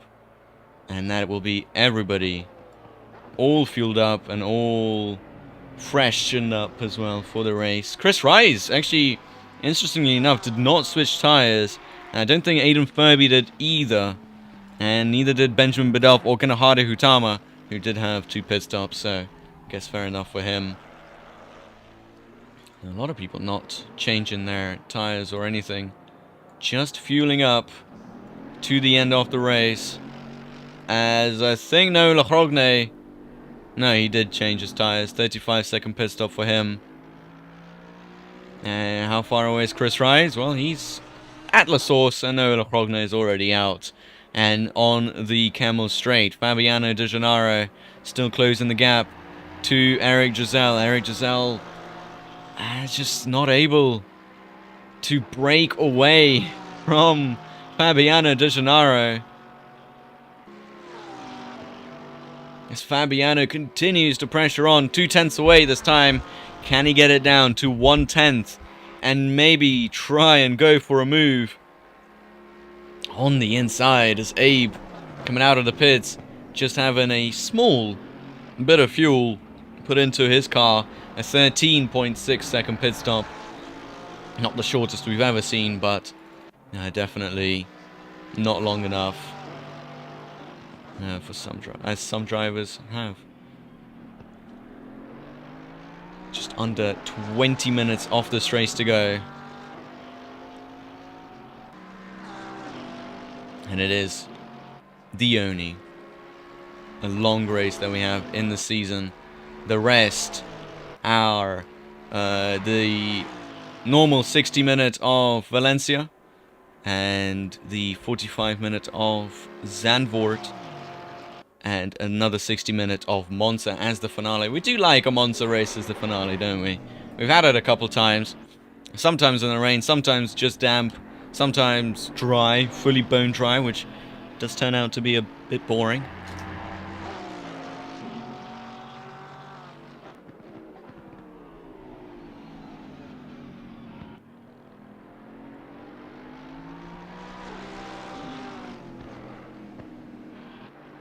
But Fabiano De Gennaro. I always thought that was an Italian name. Look at that. German flag. Fabiano De Gennaro. As temperatures still falling, which might be causing a difference in times. That's for sure, because there is a lot of pressure changes as well for the cars. Tires as the temperature goes up or down, and it's gone down quite drastically, about 4 degrees track temperature it has dropped by, so yeah, pressures will definitely be on the low side, but with Kunos's latest update, that shouldn't matter too much, since it is a range of about 26 to 27, and tires do not drop a whole PSI with 4 degree track temperature changes. Fabiano De Gennaro trying to go around the outside of Eric Giselle. Going to be on the inside. No. Eric Giselle just about cutting Fabiano De Gennaro off before he could make a move. And the fight continues for second place.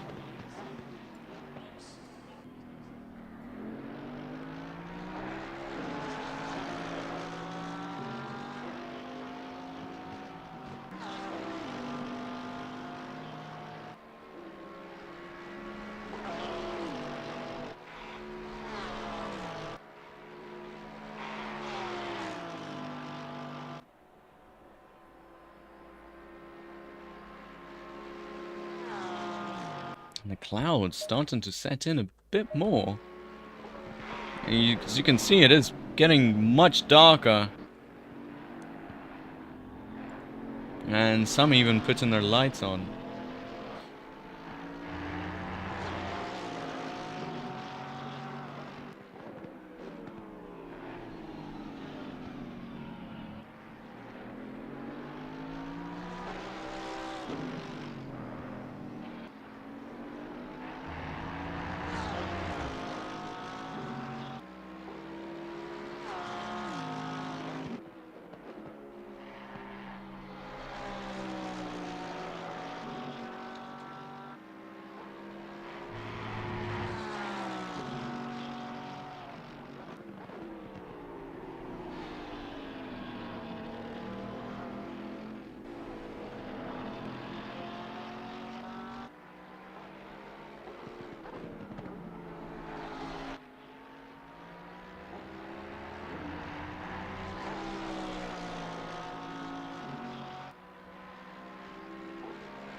Fabio Di Gennaro. After that one move that he tried to do, all of his progress now going down the drain a little bit, as he's lost out a ton of time to Eric. Obviously Eric is going to be liking that a lot. It is definitely much cloudier. There we go. Way cloudier. In 30 minutes it's going to get even cloudier. But yeah, not sure how that's going to work. If it's already super cloudy, then whatever. Does make sense.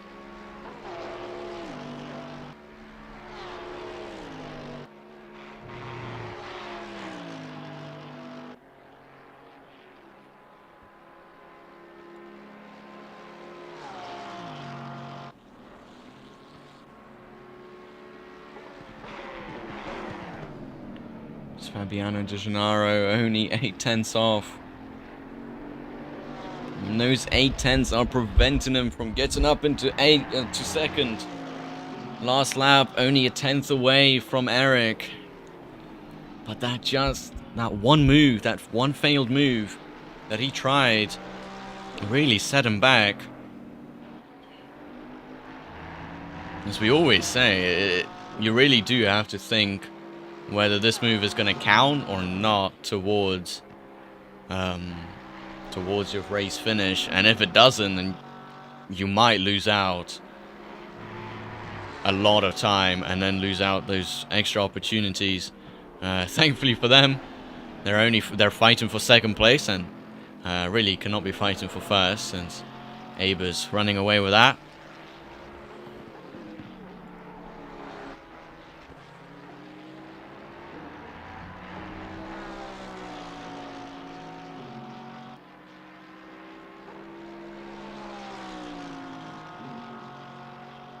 Fabiano Di Gennaro not catching as fast as he would like. Eric Giselle, though, will be very happy about that. Is there any rain coming? No, there isn't.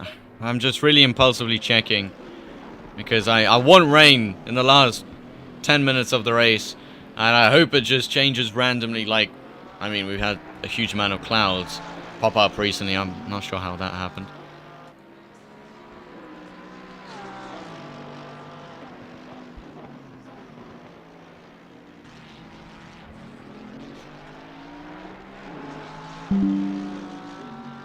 Oh, Windows trying to tell me something in the middle of the race. No thanks.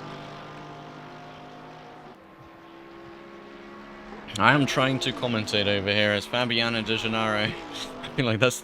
If we were to take the most amount of words that I've said in the stream, Fabiano Di Gennaro will probably be the one that stands on top.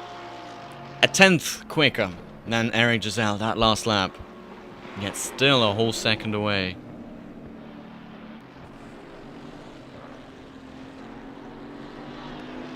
With just over under 12 minutes to go, with Abe Santama.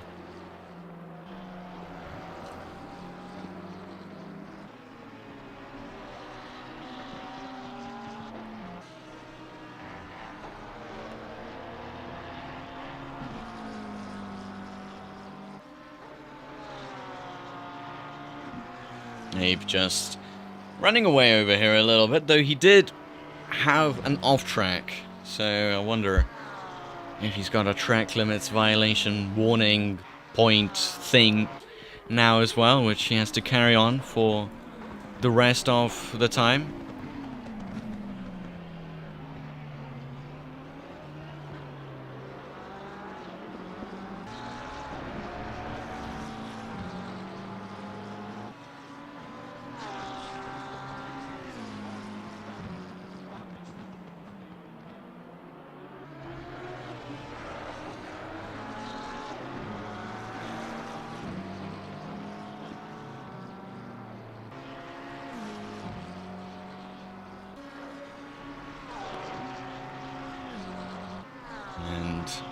The longest stream by far of the sprint season, and if you have enjoyed it so far, then do be sure to like and subscribe, as it is a free way to support us, and it is highly appreciated.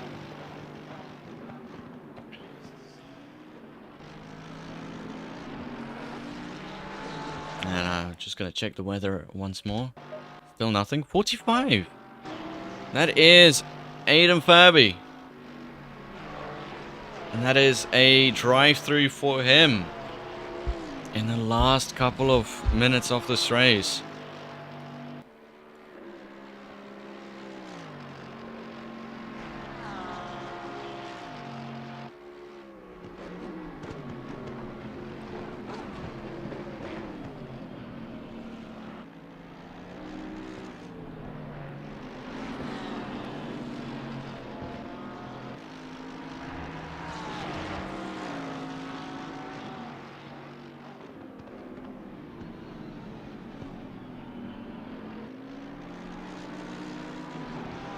And Fabiano De Gennaro now falling back a lot.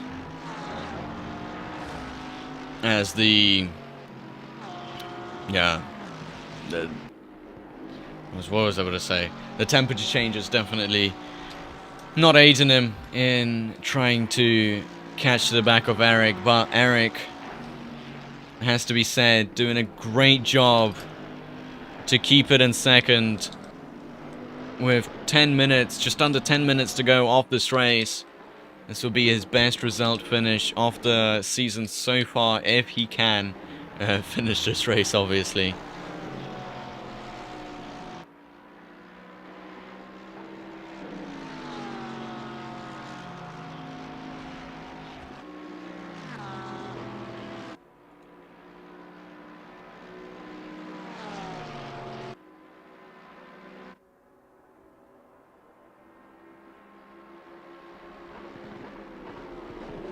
As now the race is pretty much just gonna chill down. We can just have a look at what the autopilot director has to say in terms of his creative goodness. See what he has in mind. Some people might be lapping each other or getting closer or faster, improving on their times, all of that sort of stuff. So it will pick up on that, and we can just watch the cars go around for the last 8 minutes of this race, and maybe even predict what will happen next race. Valencia is a pretty hard track, I have to say. A 1 minute 30, 1 minute 30, 1 minute 32 sort of lap times for most people.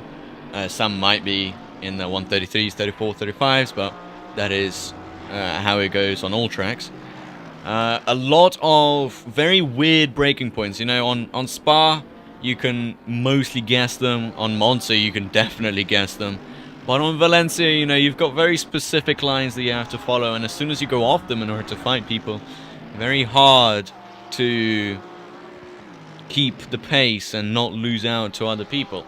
Also, wide track at some parts, narrow at other parts, and you just have to anticipate that when you go for a move or anything like that. Also a track with curbs that destroy tires, but we don't have to worry about that too much. It's only a 60-minute race with a mandatory pit stop, so not many people will have too many problems with tires. Though in 30 minutes, I do have to say, it definitely does get very tricky. And also, if there is going to be rain, turn 1 is going to be one big drive-through fest. As it always is. Even in the dry, it's a drive-through fest. But, you know, in the wet, not a lot of people can keep it on the track. And if you do try and push it too much, then, you know, you risk going off and destroying your race.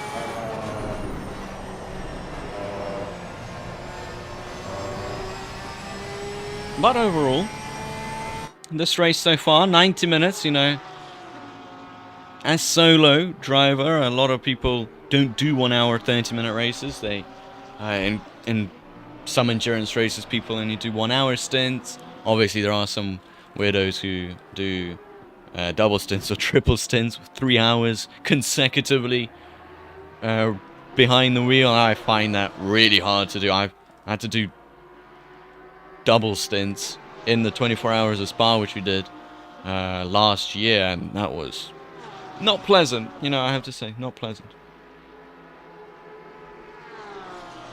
And there are some people that try and do 24-hour races alone. I think I've seen it's yeah, not really sure how to feel about that. As Chris Rise there, making a bit of a mistake, but nothing really to worry about.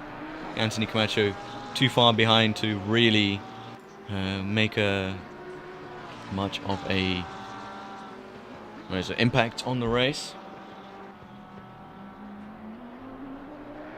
As the sun has come out again, back to normality in the Spa race. But yeah, 1 hour 30 race definitely does take a bit of a toll on your energy levels and, you know, overall your focus. So it makes sense why we've lost a couple of drivers in this race, as Chris Rise lapping Rafif Prahastia. Chris Rise, by the way, running in second place. Anthony Camacho in third, as Chris Rise deciding to take an alternative route through Lacombe Chicane.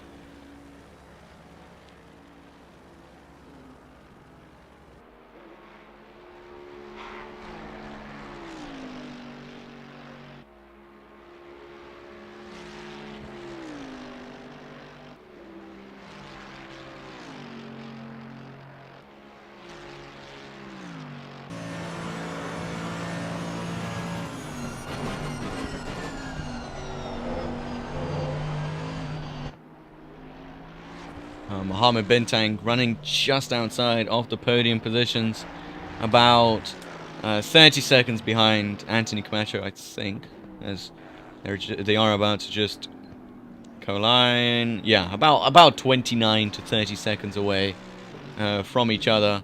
So, but still a very good finish for Mohamed Bintang as well. I'm pretty sure it's going to be his best finish. Let's go to the AMs. And Mohamed Bintang has only finished 9th and 11th. So it's definitely going to be his best finish by far in this season.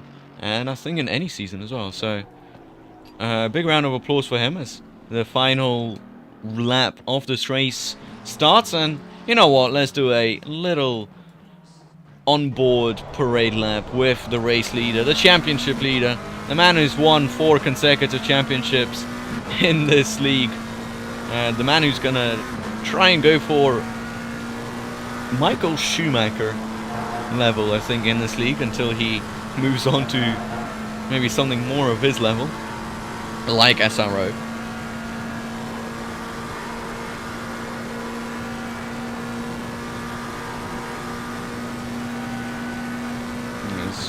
You know, this is just a free track guide in this race. As you can see, coming through the Lacombe, lifting a little bit there, full on the gas here in third. Nice exit down towards the hairpin, shifting down into second. Though a lot of people do shift down into first in order for that engine braking to go in. A little bit of a scruffy moment out of there into No Name, going all over that curb, using all the exit curb as well, which you can't do in the newest version of the Spa circuit. Through Pouon, downshifting into third, upshifting into fourth, full throttle through there, now into the S's, down into third, down into second. A little bit of engine braking there as well, just trying to get the car rotated. Ooh, a little bit more of oversteer. And into the final 2 corners before the straight to Blanchimont. TC map to 0. No more TC for him. I think he's actually put it back now. Now through Blanchimont, all of that exit. And towards the chicane now for the final time in this race. Braking nice and on the marks. Trying to not spin the car too much. I think upshift into second before full. Oh, okay. I think that was on purpose. Comes across the line to win the race. And a job well done to him as Eric Giselle is going to be coming across the line just a little moment now to finish in second. A good race for him. A very, very good race for him. Having to hold off Fabiano Di Gennaro for so long, and even once being third after his gears were just not changing up into sixth. But he finishes this race on a good note in second place. It's Fabiano Di Gennaro finishes in third. Sirt Pluch will be coming across the line in just a little while. As Ganaharu Hutama finishes in last, unfortunately for him. Mohamed Bintang in fourth. Here is Sirt Pluch coming through Blanchimont, and will be finishing the race in fourth place as well. Just missing out on the podium by about 30 seconds or so. But we'll get him next time for sure. Vil Veronen finishing in fifth after his tangle with a couple of cars in the middle part of this race. Unfortunate stuff, really, but it is just how racing goes. Benjamin Badalf will be coming home in 11th or in 6th. Chris Rice saying that he needed that P2 in the class. It's a good race for him. As Benjamin Badalf will be coming across the line now to finish in 6th place. Good job by the Noobs R Us driver. Behind him is Tino Capera, who finishes in 5th. And Nola Progne wins the race yet again for the AMS and for GT France. Good stuff indeed. And just getting confirmation now that Eric's paddles did indeed jam up, causing him to not be able to shift up into 6th when he was supposed to. Is there anybody doing donuts? Yes, of course there are. Here is Abe doing his donuts for, well, every single race, obviously. You have to do donuts. Anthony Camacho, he's not doing donuts. What an absolute distraught. I am distraught. Abe is the only real one for doing donuts here. But anyhow, thank you for watching this race. Thank you to all the people who have participated as well. It's been a blast watching this one. And we'll be back tomorrow for the 8 hours of Kiel Army, the final race of VGTR Endurance Season 2, Road to Grand Finals, or whatever we have, races to the Grand Final. And in October, we'll be watching as the teams participate to hopefully win us, VGTR, the Grand Final competition win. But have a great rest of your day, and I'll see you all later.